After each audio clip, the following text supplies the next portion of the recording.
it's time for us to tap in third eye open like the river. I be running thoughts glowing, popping up with idea. Yes, yes, you can tell a friend that I'm Smitty. I'm the Mr. 007. I'm not here to preach the gospel, but I goes in like the reverend. Shoes off when I walk in and keep it chillin' peaceful. I'm the neurotoxins fighting off the disease. Cool and collected, well respected. Save the drama for your mama. Speak your mind. Hit the lip, kick you chew. Every person in the building come up and tell me what you think. I retired from the streets. Now pushing content and chill beats. Gotta keep your head up even when you feel defeats.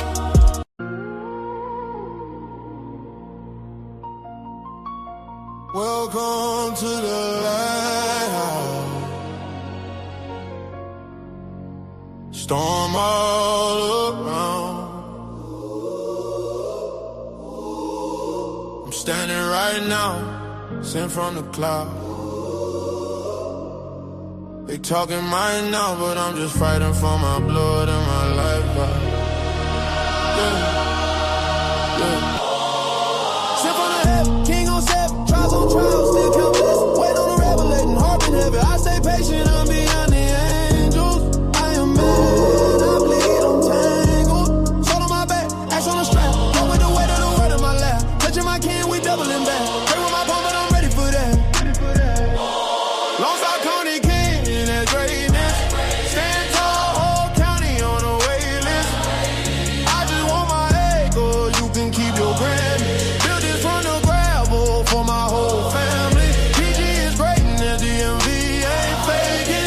If I said I'm the one, no, I wasn't mistaken. Long Star Coney King, yeah, we blazing. Welcome to the Lighthouse Foundation. Still waiting on revelation. Till then I'm in rotation. What am I chasing? But I'm chasing. Turn my scars into statements. I don't need your stage or camera. I need these papers, hand and hammer. Still in my spine, still in my hands. Guarding my bloodline, holding this land. They can test, they can try, they can hate me. I've been forging a fire that will make me PG Ray. Lone Star in my vein. DMV on the map, say the name. Lone Star Cooney Kings, that's greatness. Stand tall, whole county on the wait list. I just want my acres, you can keep your Grammy. Build this from the gravel for my whole family. PG is greatness, DMV ain't faking. If I said I'm the one, no, I wasn't mistaken. Don't talk Cooney King, yeah, we blazing. Welcome to the Lighthouse Foundation.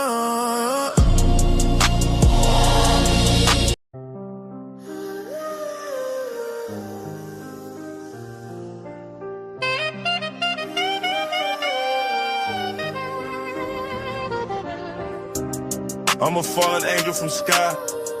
Up above, I'm that man that think is a thug. I'm your drug and your plug. Wings tucked, I seen pain, seen blessings, seen luck. Ran over by train, that's about 8 trucks. Smitty really gritty, but never I'm no slut to the money and fame. You can keep your chain, we free men over here. And in case you didn't know, my favorite color is here. Yes, I'm here, not fresh to death, no stress, no worries. All burdens, I done buried closed coffin. I'm the beauty of the beast, and a man I found often. I'm the cure to infection, my reflection is broken down in sections. Retired chef outside, still cooking. I be rocking with best, thank you, good looking. Y'all must be lunching on mothers. If you not from my section, then you cool, but not a brother. Lone Star, the astronaut from above. You looking for a fix, I'm your brand new blood. Shotgun slug, flood of the love spreads.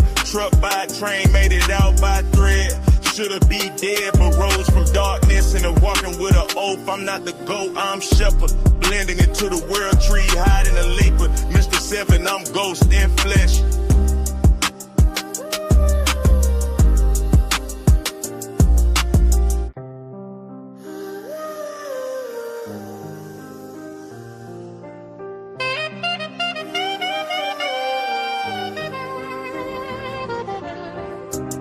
I'm a fallen angel from sky. Up above, I'm that man that think is a thug. I'm your drug and your plug. Wings tucked, I seen pain, seen blessings, seen luck. Ran over by train, that's about 8 trucks. Smitty really gritty, but never I'm no slut to the money and fame. You can keep your chain, we free men over here. And in case you didn't know, my favorite.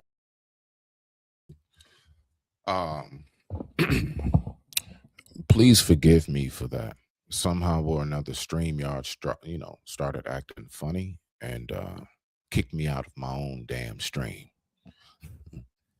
But anyway, respect, welcome back. We're going to get started in a moment. Just let me finish getting my notes ready, and I'll be with you guys. Let's go ahead and let's really talk about some real shit when it comes to like kids wanting to separate themselves. You should stick around. I'll be with you in a moment. Respect to the family.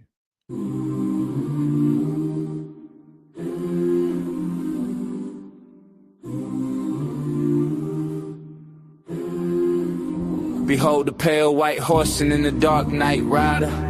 Elevation, meditation, angels floating right beside you. The Messiah passed away at 33 like the degrees in Freemason alchemist. Cooking chemistry, I rose from the ocean sparkling. Water magic potion. Do you see what I see? Do you see what I see? Do you hear what I hear? Demons lurking but it's no fear protection. Vision clear, the birth of the baby with powers in his tears. And if you vultures really want me, then I'm still right here.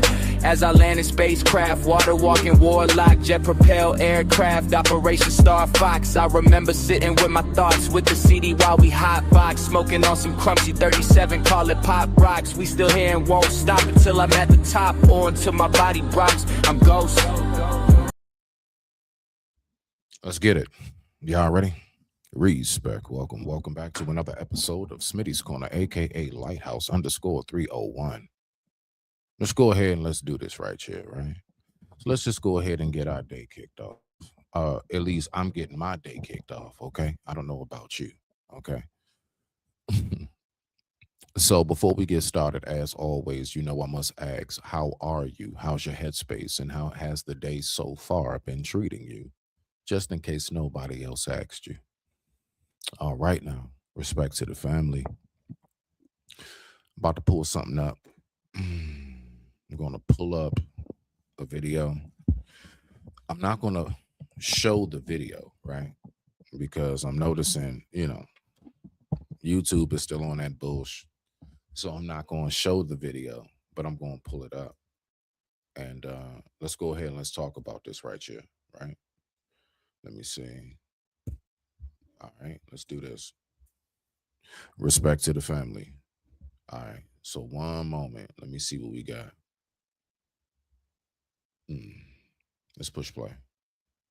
Another example of how our culture has just lost its moorings. It's like, well, what's life? Well, you have a job or career, and hopefully you're productive and you contribute something to the community and you provide yourself and your family with the necessities of life. That's a quarter of your life or a third of it, something like that. Mm-hmm. You have an intimate relationship, you have a family. That's life. And if you don't have one of those, that's 1/3 of your life you don't have. Now, some people, maybe they're doing so well on the other two fronts that they can cope with not having that. Or maybe they're doing so well on one front, they can cope with not having two of them. Compensates. Yeah, maybe. It's pretty hard because if you want to have a great career, it's hard to do that if you're alone and without a family, right? I mean, the people that I've seen who've been best situated in their life, all things considered, even in relationship to their career, have a pretty solid monogamous relationship that stabilizes them. And then they have a family that also stabilizes them and broadens out their life. And, exceptional people do exceptional things. And I want to point something out to that. Now, that's something that I definitely recognize inside of the compass of men. We do. It's something about a fulfillment of having someone to look out for, do things for. And I'm talking about your family. It's something about that really keeps a man going and drives us.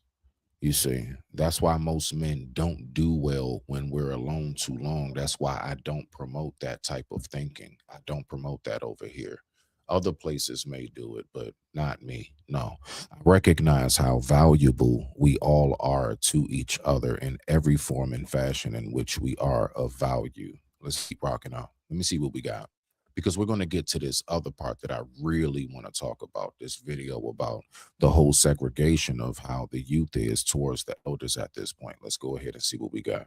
good for them, but they're, by definition, given that they're exceptional, they're a tiny minority.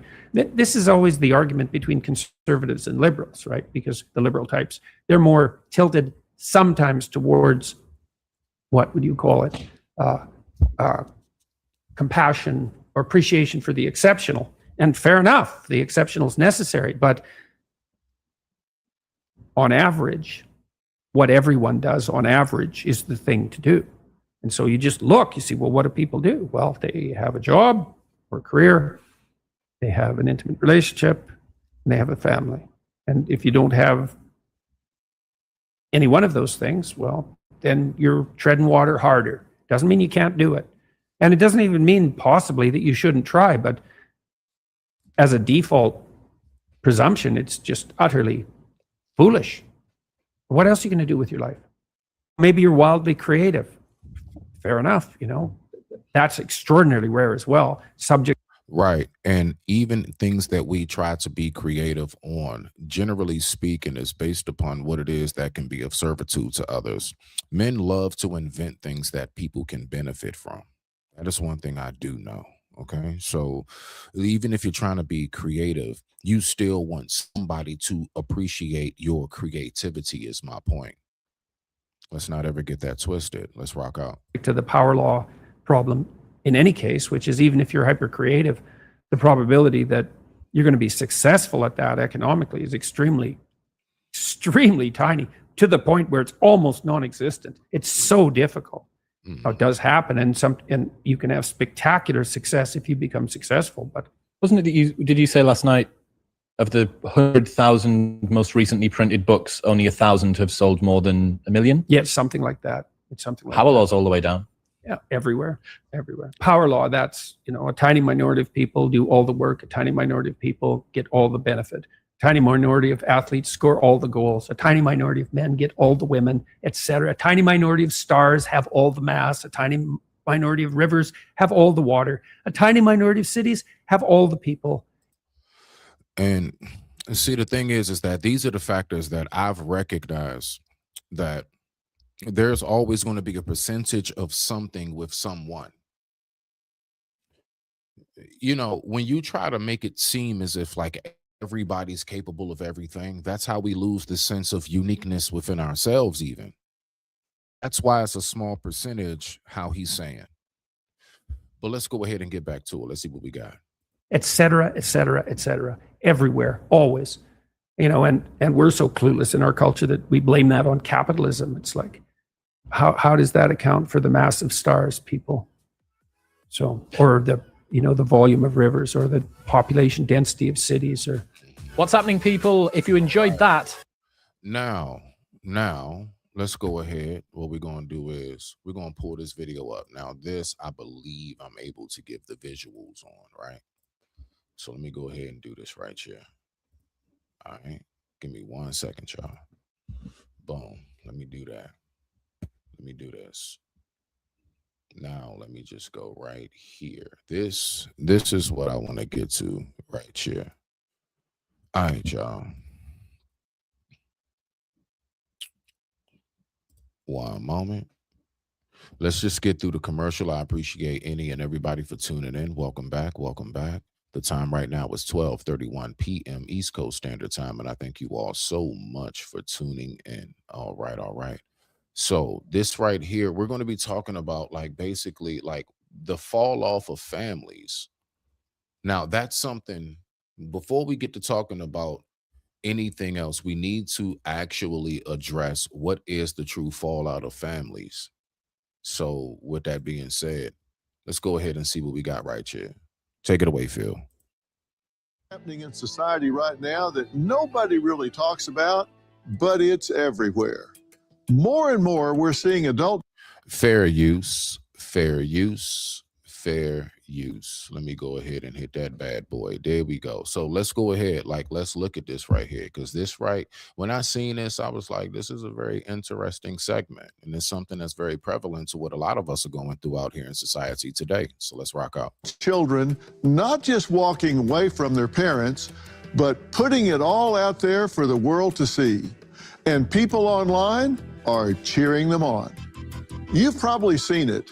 TikTok, Instagram, Reddit, they're all buzzing with hashtags like toxic family and no contact. What does that mean?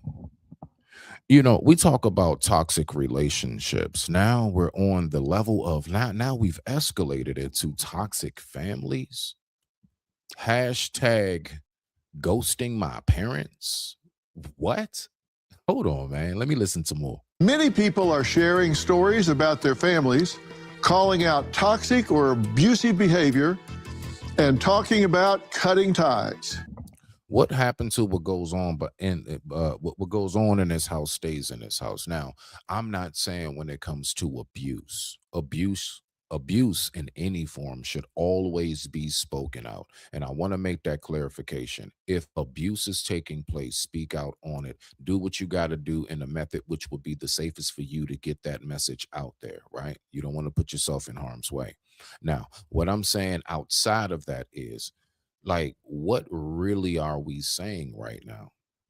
And if the kids are doing that, is it true that the prophecy which was spoken about that you will know the signs of the end of times when children become their parents' master? Let's listen more. For a lot of folks, going no contact isn't just about walking away, it's something they actually feel proud about. This idea that going no contact is like this new millennial thing is just always so funny to me. But I think that these parents forget, like, you raised us to have beliefs of putting ourselves first, of taking care of ourselves, of not letting people use and harm us. Whoa, lady. Hold on, lady. Hold on, lady. Did she say millennials? My millennials? My 80s babies? What? What? We're the last drip drops of the rag being wrung out of chivalry and respect. Let's stop that. But anyway, let's just go ahead and give her a chance and let's listen to what she has to say. Let me push play. That when we do that and you're the one who receives the consequences of that, suddenly not okay. You're also ready to jump on the bandwagon of the child and shame parents who don't deserve it. That's so incredibly wrong. There's a reason why. Wait a minute. Is it wrong? No. We're not shaming parents. What we recognize is that we did actually grow up in a day and age where no matter what an adult said, it was so-called right. And you had a lot of children that was undergoing a lot of physical as well as other forms of abuse because we just listened to the adult because they're older. And as we went through time and more things started to hit the light, we recognize, nah, it ain't just because you're older. Right is right, wrong is wrong. Young or youthful or of the elders, right? Let's go ahead and get back to it. A lot of people are going no contact with abusive parents. She blames her children for everything. It's the fault of their narcissistic victimhood mentality kids. If that person abused you, neglected you, treated you like, would you want? I don't understand. Wait a minute. So you're trying to tell me that this is like a whole, okay, so, you know, the more I'm listening, so you're really trying to tell me, let me go ahead and hit my theme music. So you're trying to tell me, there we go. So what you're trying to tell me is that kids have to actually do this themselves. They actually have to, like, say, I don't want to be around my parents. What happened to CTS? What happened to governmental intervention? What happened to the governmental intervention? So seriously, this is what we're doing at this point. We're having see the first thing that comes to my mind is if the kids have to think to do this, the first thing comes to my head space is what's going on with the adults and what aren't we doing for them? For even this to be some kind of like movement. Like, what? This ain't no movement. This is a phase, just like everything else, just like bell bottoms and mohawks. It's a phase. Because everybody's going to get older and recognize what the truth of all of this really is, all the way down to what your family consists of, right?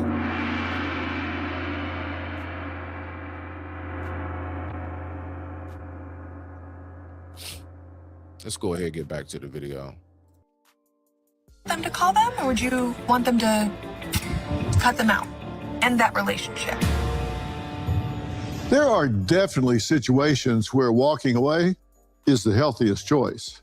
Yet here's the thing. Are we actually helping people heal or just making it easier for them to hit the eject button on their own families?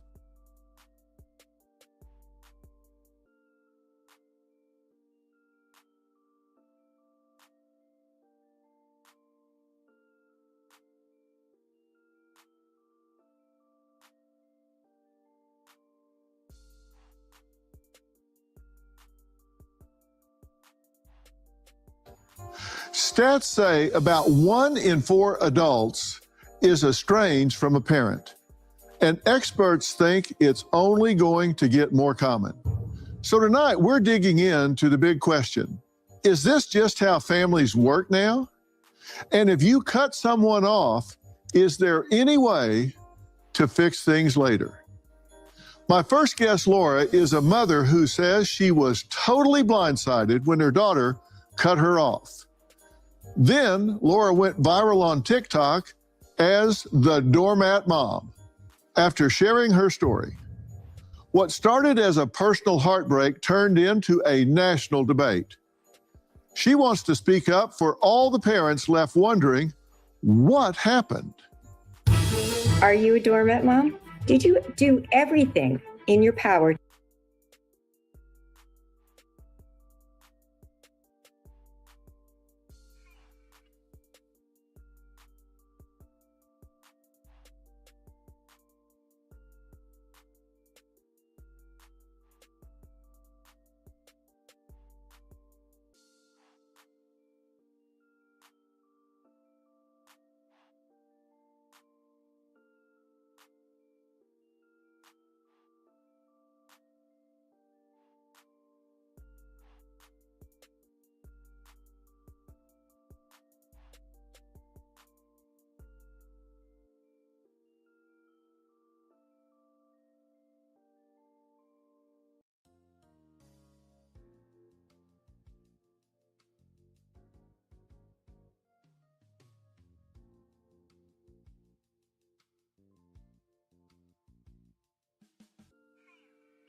To raise incredible adult kids, only to be accused of doing nothing of the sort. You didn't do good enough.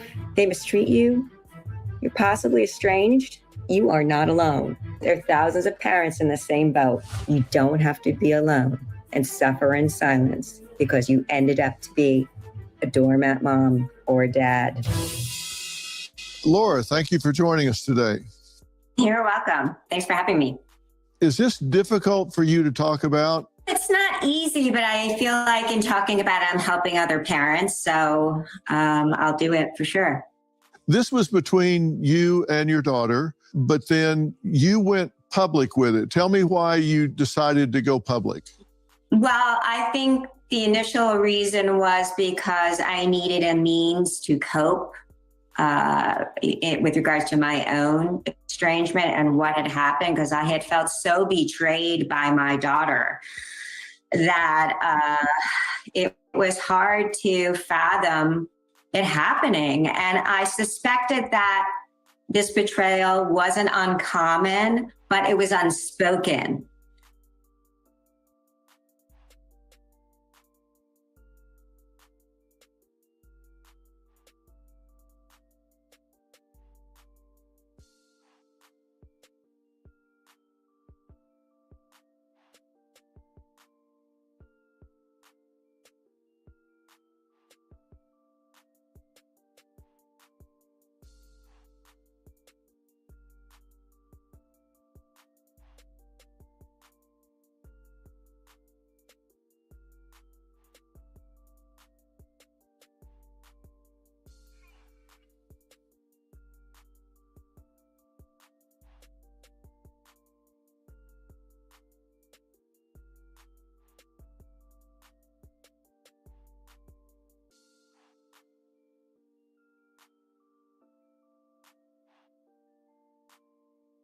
And so I took to TikTok to see if I was right. And in fact, I was right in spades. It unleashed a tidal wave of other parents who felt the same type of betrayal, where they had been good parents. They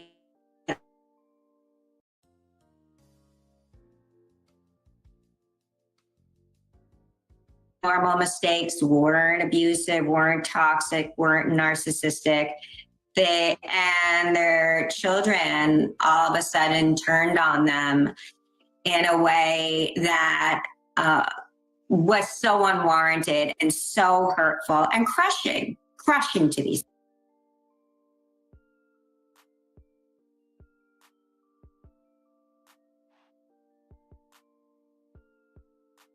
parents, just as it was to me.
About a year now. And how did this begin? Were you okay one day and not the next, or did this come out of the blue? Did you see it developing? How did this start? No, it came completely out of the blue. So here's how it began. I received a call from my daughter where she told me that I was not allowed to attend her wedding in Australia.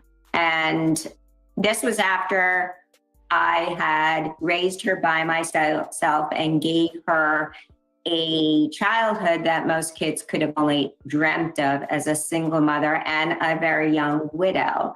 I had given the happy couple mine and my late husband's blessing. Nah. It's something you not saying. This is what I be paying attention to. It's something. I don't know what it is, but it's something you're not saying. It's a piece of this story you don't want to say. Now, I get it, because a lot of us should be in the preservation of everything isn't for the public, but that's not the whole story. Don't no daughters be like, I don't want mom or dad to come to my wedding or graduation or whatever grand milestone in my life is taking place without it being a reason. So I want to see if we can get to the reason as to why, because I'm not just going to skim over that part. Let's go ahead and listen to it more. Even though I was concerned about their marriage because they hadn't known each other for too long, had engaged in many wedding dress fittings with my daughter, had agreed to help coordinate the honeymoon, and even had agreed to hold a second celebration in the US for people who couldn't attend the wedding. None of that mattered. I received a virtual phone call one day, a video phone call saying that I couldn't attend and that I could work that out on my own. Now, this is also another factor, you see, because we hit it from different angles over here, right? The other factor of that could possibly be that the daughter is dealing with, like, her husband is one of those, I want you cut off from everybody. That does happen too. Oh yeah, you definitely have dudes out here who say to themselves, if you marry me, then it's just me and you and nobody else, and you cut off your family and you cut off your ties to your close friends.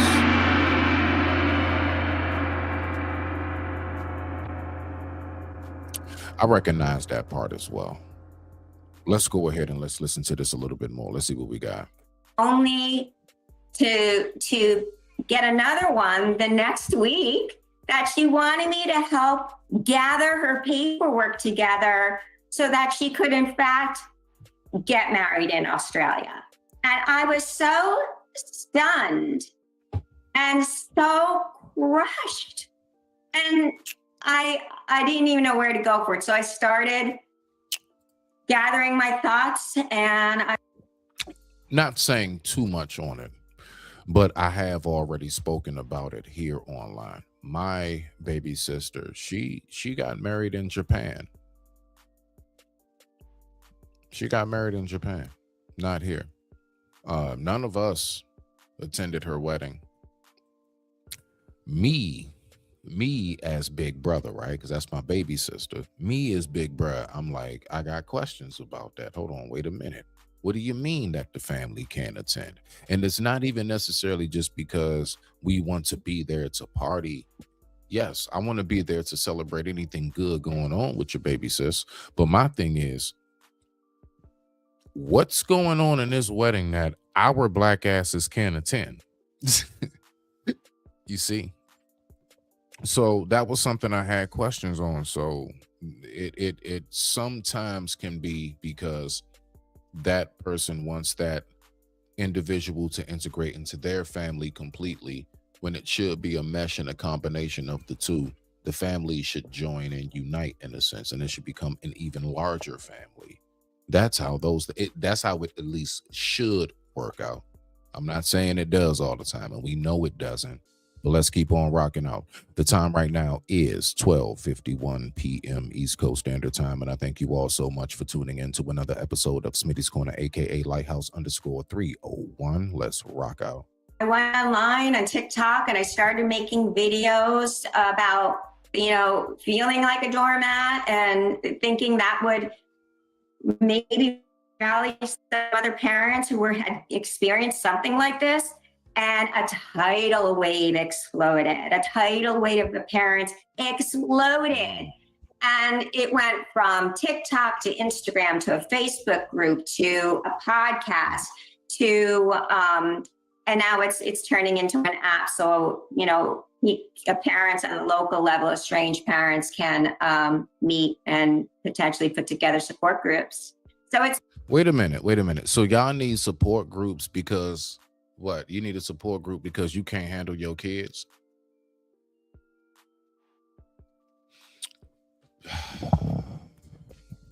Let's just be real about it, people. Let's talk about it. Let's be real about it. You need a support group because you can't handle your children? We all know. Listen, trust me when I tell you, as sweet as my baby girl is, okay? You see that flaming bird up there in the right top hand corner? That's her. That's why she there. The phoenix, okay? All right. The fire is there. Trust me when I tell you. She gets it from a mama and a father. But my point is that, like, how do we get this? But it's still, I promise you, it's a level of respect that's still there. Has she jumped out there, snapped a little bit and everything else? Yeah, of course. But I promise you, on Mother's Mo, we're not having that. No. And we make sure that we keep things in the perspective of there is a hierarchy here. Okay. There is authority here. Yes, you are under me right now. Yes, under me. Why? Because you're under my roof. Okay. You're under my paycheck. Okay. You're under my guidance. Therefore, you are under me. I am Sensei. You are Grasshopper. And until you're out on your own, you are under me. Although I will respect the stages and levels in which you elevate in as you grow while being under me. I'm not going to treat you like a 5-year-old when you're 15. Let's go ahead and rock out.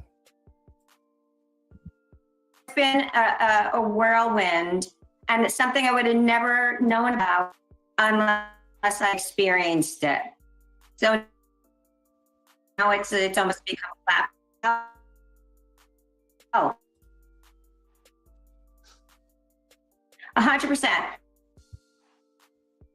I've hit a nerve, and I just hover in silence because there is shame attached to a stranger between parents and children, and parents are always getting the blame for it, when in fact today that isn't always the case. It definitely is not always the case.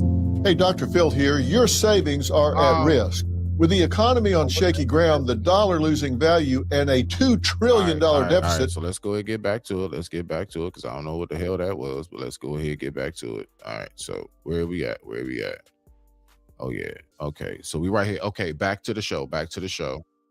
Planning to attend June's shit. Now we got a commercial break. Let's go ahead and get through the commercial break. I apologize, people. Forgive me. All right, now let's get back to it. Let's see what we got.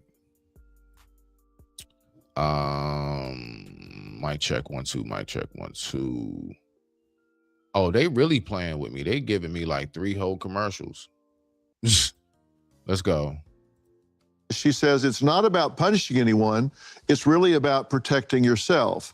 And I'm going to get to Kristen in 1 second, and I want her to listen to the question I have for Laura and Laura's answer, because I want these two to interact. And Laura, the question I have for you is, make your daughter's argument. If you have to stand in her shoes and make sense of her position as though you were arguing it to a jury, what would be the most logical reason you think she would cut you out of her life? What would be, and you don't set up a paper tiger and tear it down, what would be the most logical reason you could come up with for her cutting you out of her life?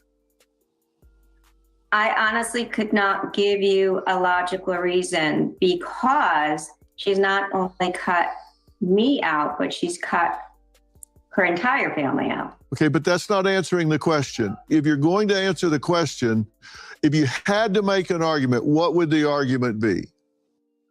She just wanted an entirely new beginning without me in her life. And why? Thank you. No, right there. I couldn't answer that, Dr. Phil. No, right there. No, see, that's what I'm talking about right there. That's exactly what I'm talking about. Why? Didn't I say that before? I said it just moments ago. There is a reason why your child, for whatever reason, didn't want you at the wedding. We need to get to it. Now, you know what I think it may be? The classic stereotypical, because I've gone through this with my parents, right? Okay. Definitely, God rest my father's soul. You know what I'm saying? Pops just sounded off last week. Still, it's only been a week or so.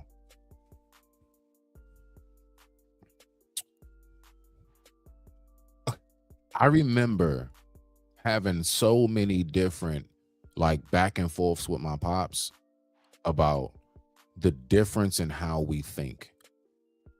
And what I'm thinking possibly it could be is this is one of those moms who definitely did take care of everything. They had everything they needed.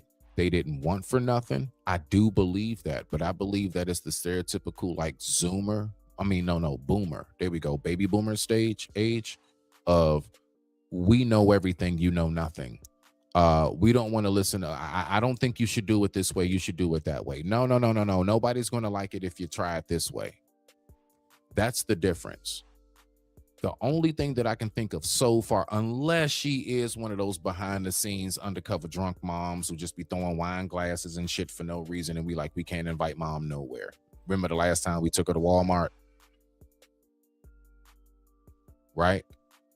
But outside of that, if it isn't that, if it's not that, then I'm trying to figure out what exactly is the reason. Let's see if we can get to the pinpoint reason as to why mom is not invited anywhere with her daughter who she raised, and she says she's she's well taken care of, which, I mean, from the appearance of things, I would say looks like she's probably one of those stereotypical white moms, had you in soccer, viola, everything else. You were in all the programs in school and everything.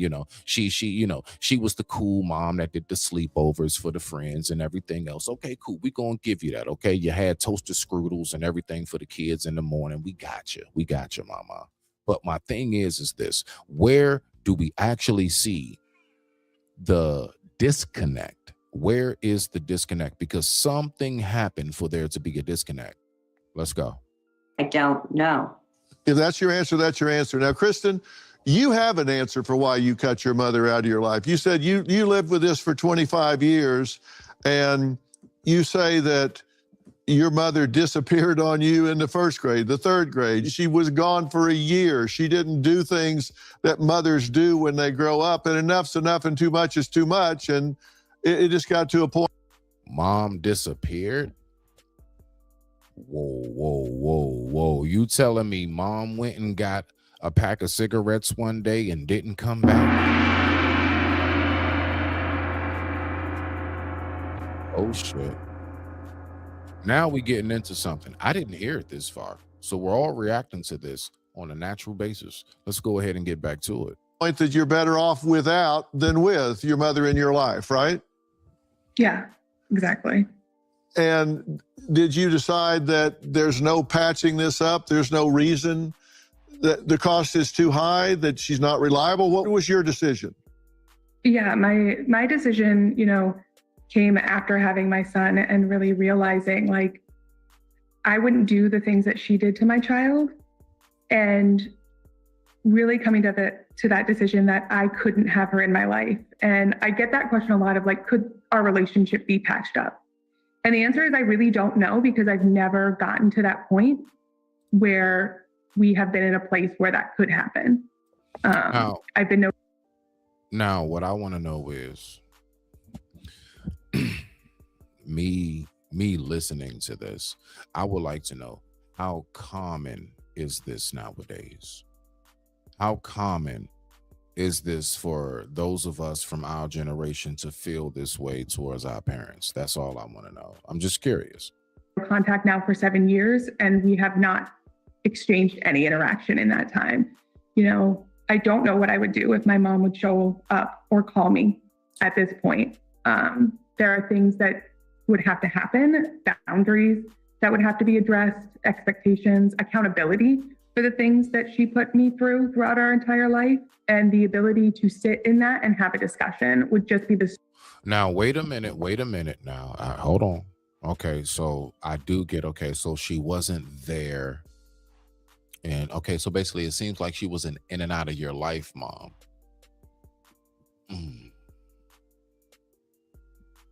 Let me ask you guys this. Is that something that really does constitute a person to feel like you're a bad parent? Are you considered a deadbeat if you're in and out? Like, you have been there, but you're in and out. You're not consistent.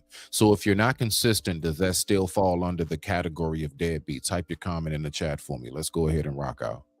Starting point for that for us. Like, that's the starting line. And do you think she would have an inability to own that, acknowledge that, or perform at a different level? Yeah, I do think she does struggle, and that's a place that I've held empathy for her entire life and my entire life. I understand that my mom, she's a human. She was not a perfect parent, and I didn't expect her to be a perfect parent. What I expected was to be loved and kept safe. And at this point, I was asking, when we went no contact, I was asking for bare minimum. I was asking for a phone call a month and to remember birthdays, and I wasn't getting those things. And so I see. So basically it was the whole, you felt neglected, you felt abandoned and neglected. Okay, so that is something I would say is legitimized from a child to the parent. From the child to the parent, to feel neglected definitely is ill-legitimized. Yeah, I can do it. Let's go ahead, keep on rocking out. Much respect to the family. The time right now is 1:03 p.m. East Coast Standard Time. I thank you all so much for tuning in on this lovely, lovely, beautiful Thursday afternoon. Let's rock out. For those small things to not be met, that would, for me, is the bare minimum for our relationship. And you heard me asking Laura, and this is not your mom, and there is no evidence, no history whatsoever that Laura has mimicked your mother's history in any way whatsoever. She didn't disappear. There's evidence that she had a communicative home. She raised children as a single mother, having lost her husband. And no one challenges that whatsoever. But when I ask her, what argument do you think your daughter would offer?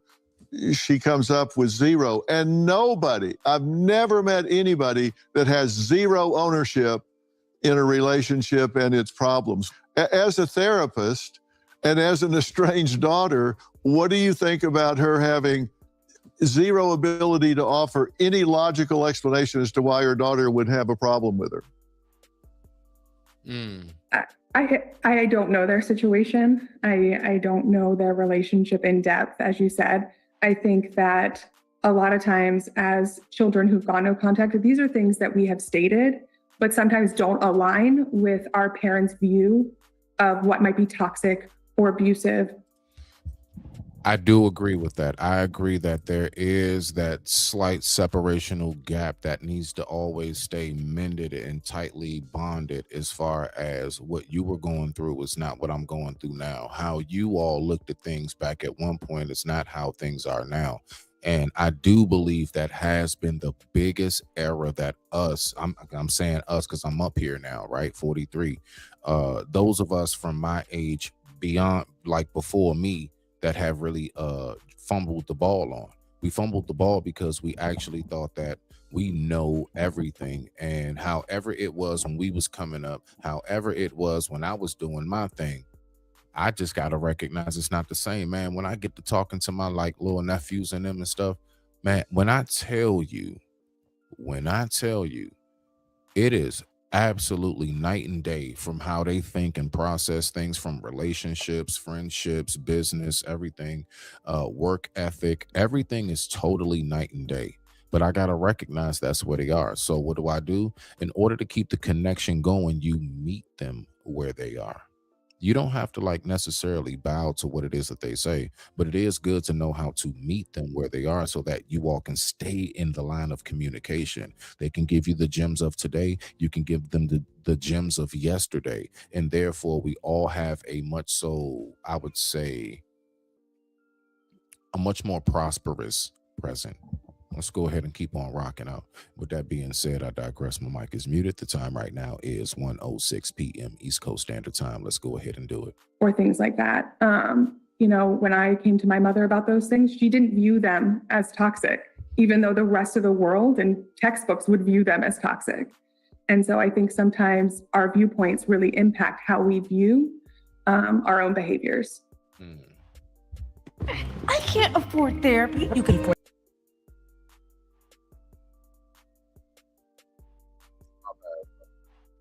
My bad, y'all. My bad. It's crazy. What's crazy? Like how they correlate like these commercials with what you watching. Like we watching this and all of a sudden a therapy commercial pop up. Like they know what they doing, God damn it. Yeah. Man, let's go ahead and keep on rocking out. With that being said, I digress. My mic is muted. Let's roll the tape.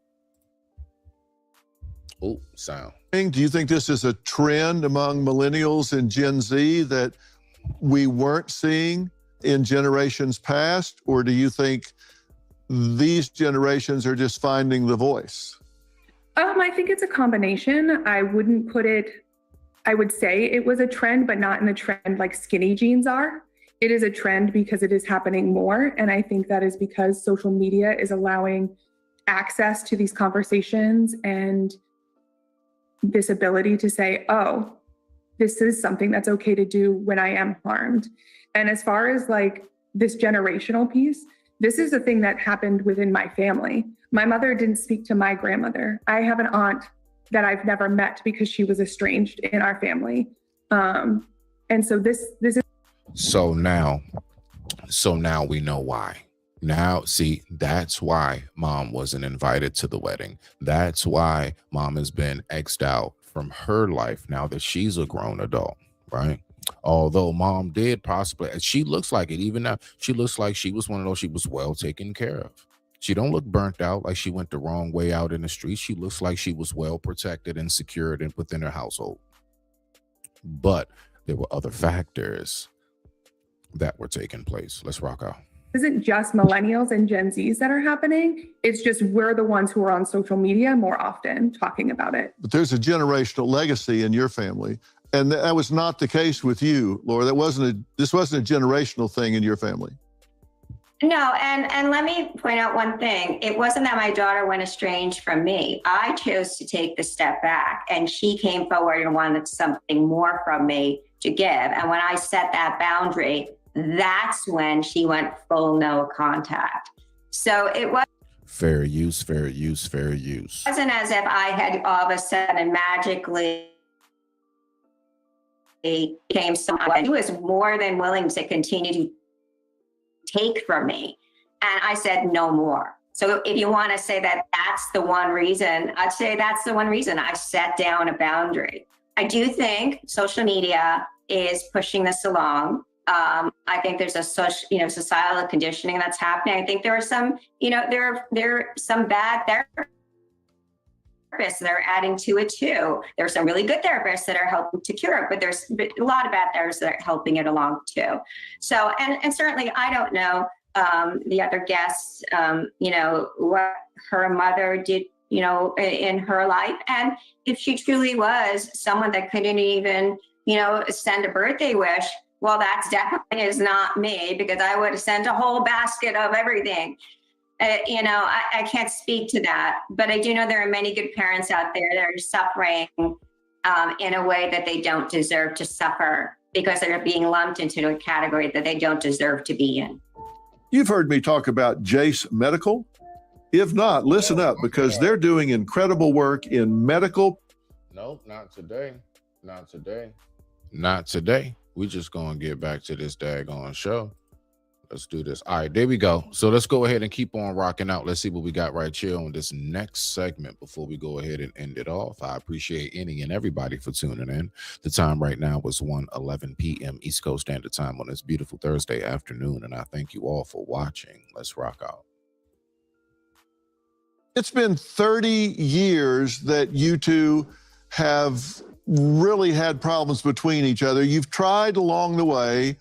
Even a year ago, you've had contact and talked to each other, but this just hasn't worked out. It's been 30 years since there's been peace. I want to look up the research when I get a chance. I didn't do it beforehand, but what's the ratio of mom and daughter that actually don't get along to mom and daughter out of 100% that do? Because I can tell you right now, my baby sister and my mother, they're like besties. No, seriously. I mean, they do all kind of trips together and everything. They're like besties. So I personally wonder where, where does that percentage lie? So I'm going to look that up when I get a chance to. But let's go ahead and let's get back to it. And with that being said, I digress. My mic is muted. Respect to the family. Peace and harmony between the two of you. Is that a fair statement? Yes, I agree. Okay. And do you even remember how it started, or does it even matter now? I would say it doesn't really matter. What prompted you to go no contact with your mom? Was it you that went no contact? It is. Okay. And do you remember, and does it matter today? It does matter, just because of how painful it is. I don't like to be like that to my mother because she's my mother. And does it matter because it's continued happening, or was it a one-time thing? It matters because it's gone on since my childhood. Okay. And how would you describe it? And then I'm going to let your mother respond. As a young child, I was constantly told that I would never amount to anything, that I only thought of myself, that I was selfish, that all I wanted was a pity party and I needed mental help.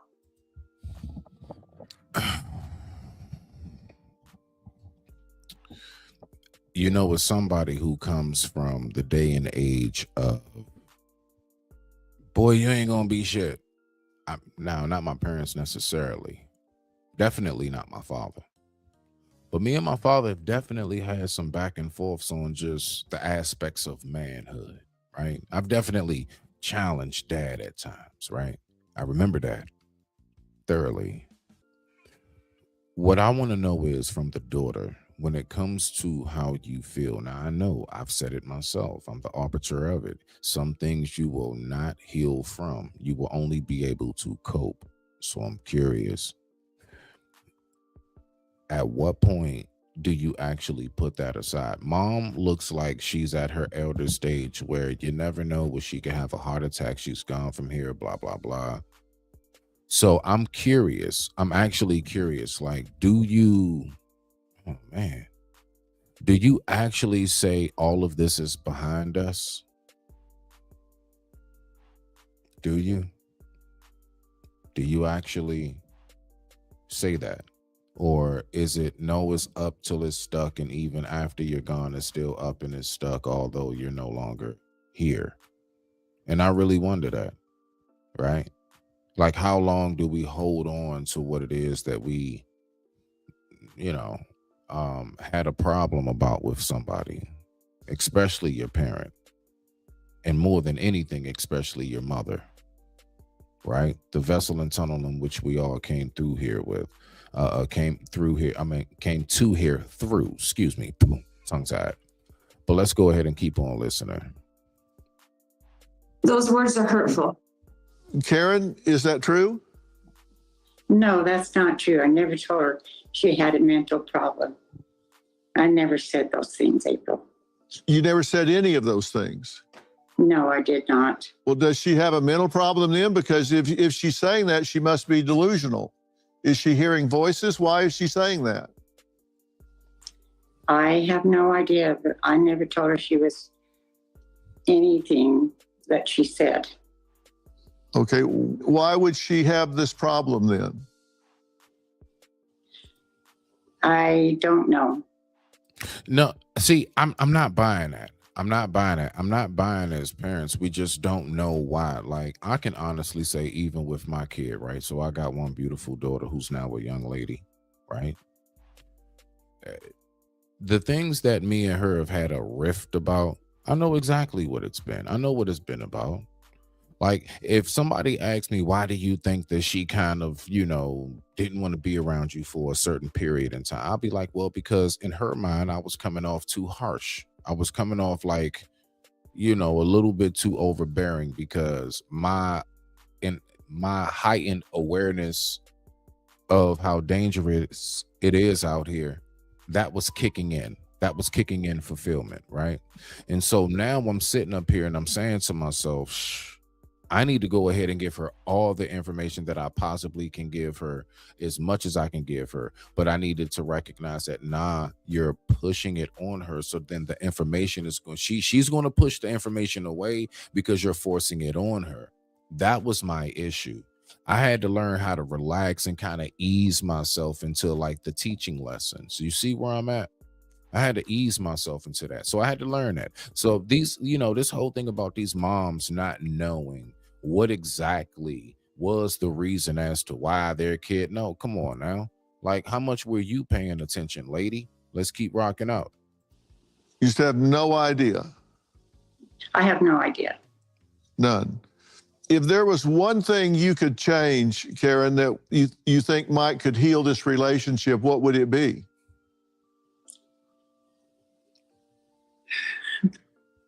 That we could all try to get along together. If you were going to ask her to forgive you for something, what would it be? If she would forgive me for, I love her. I really do.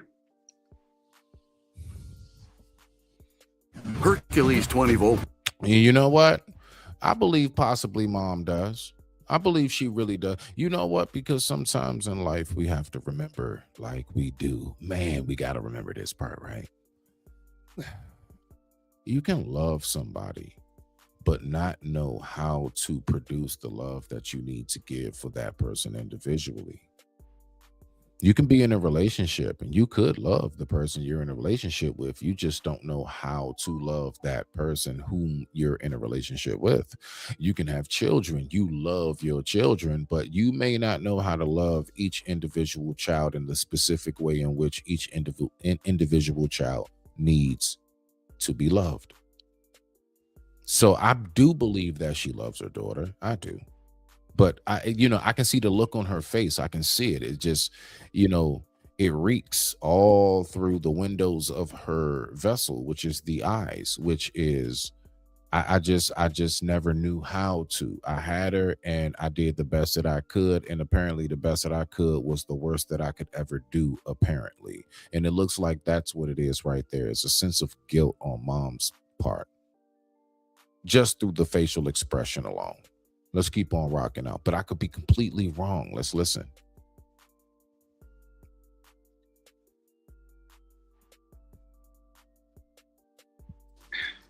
I have no idea. You have no way to express any transgression across 30 years that you would say, look, I shouldn't have been this way, shouldn't have done this. Not one thing you can think of that you would ask for forgiveness of. Well, I shouldn't have done the things that I did, but I don't even remember what I did to her, but I hope and pray that she would forgive me. Did you have physical fights with your daughter? No, she had physical fights with me. One of the big things that is really important in relationships and relationship management is for the people in the relationship to have insight to what they contribute. When you're in a relationship, you either contribute to it or you contaminate it. And if you have zero insight to how you may have contaminated a relationship, it's really hard to affect change. And when you say, I can't think of a single thing, how about you, April? Is there anything you can think of that you would ask forgiveness for or that you would change in your relationship that might start a healing process? I would ask for her to stop calling me the names. It took away from my self-worth as a child. I was one of those shy, quiet girls that sat in the back and was in a shell. I felt alone. I didn't have a mother who really, truly loved me. She says she loves me, but she was never there to support me. She never interacted with me.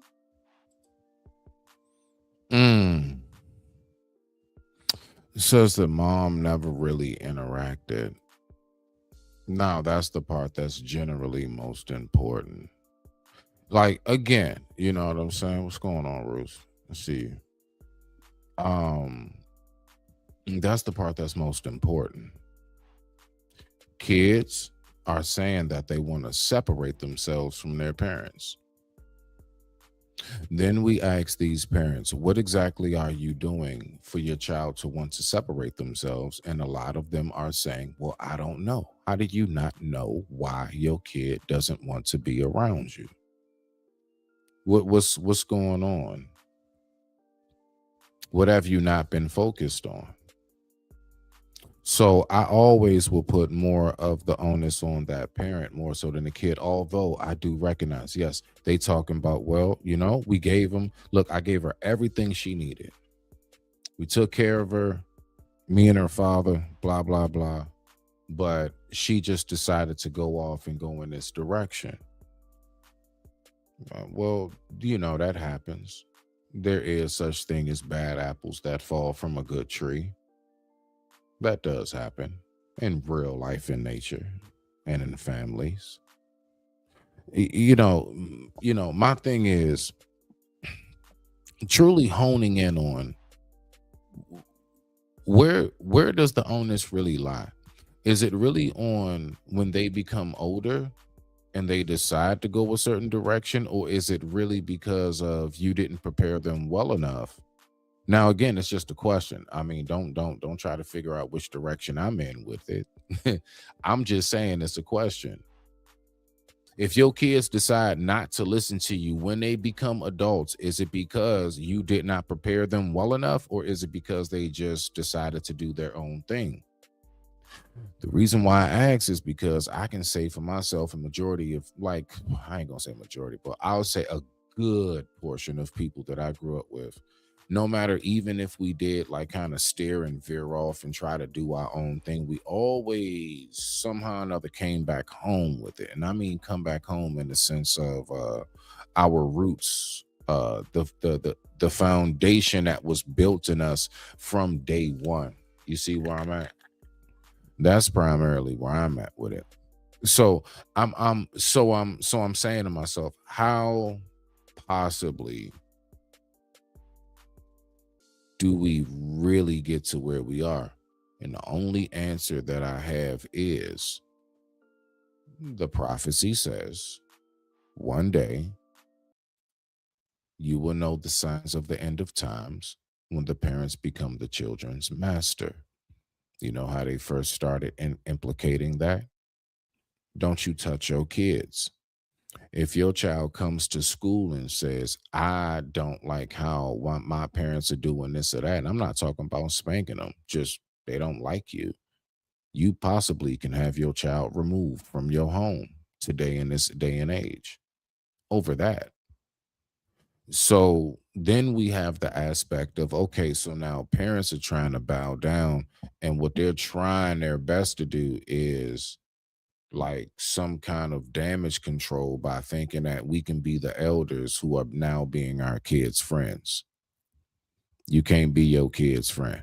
You can be friendly. You can be cool with them, but you can't be their friend. And there's nothing wrong with being friendly or being cool with your kid. As a matter of fact, that's fun. It's dope to me.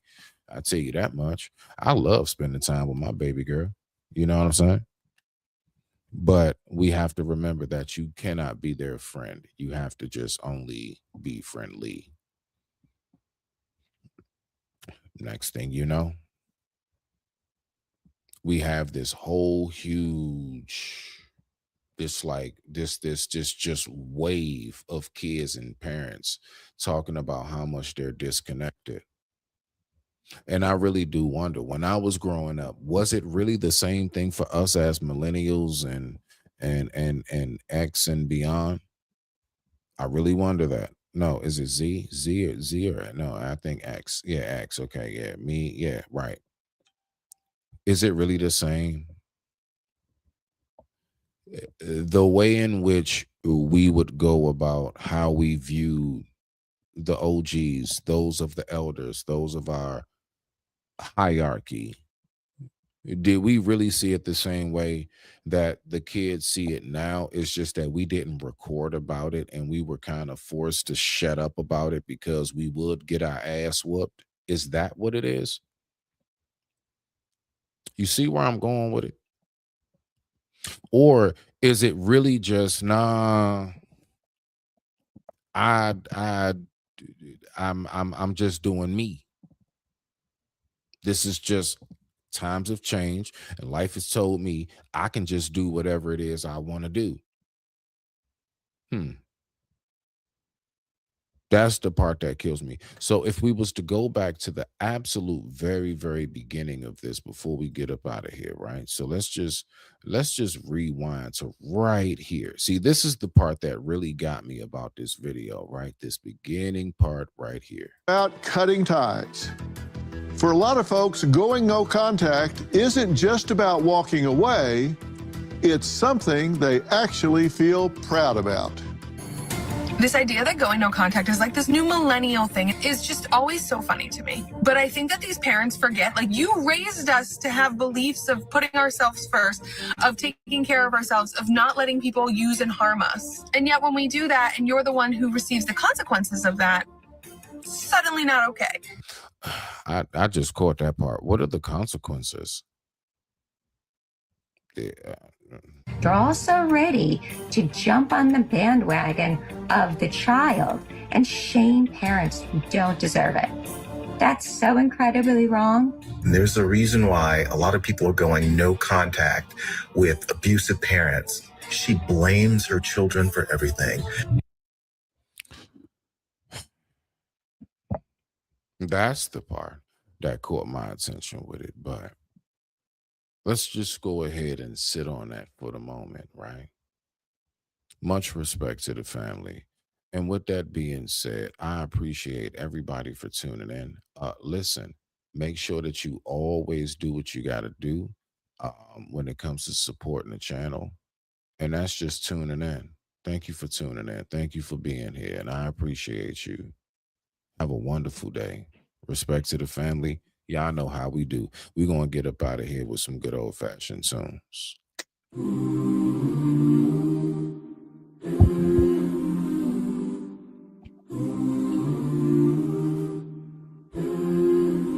Behold the pale white horse and in the dark night rider. Elevation, meditation, angels floating right beside you. The Messiah passed away at 33 like the degrees in Freemason alchemist. Cooking chemistry, I rose from the ocean sparkling. Water magic potion. Do you see what I see? Do you see what I see? Do you hear what I hear? Demons lurking but it's no fear protection. Vision clear, the birth of the baby with powers in his tears. And if you vultures really want me, then I'm still right here. As I land in spacecraft, water walking warlock, jet propelled aircraft, Operation Star Fox. I remember sitting with my thoughts with the CD while we hotbox, smoking on some crunchy 37, call it pop rocks. We still here and won't stop until I'm at the top or until my body rocks. I'm ghost.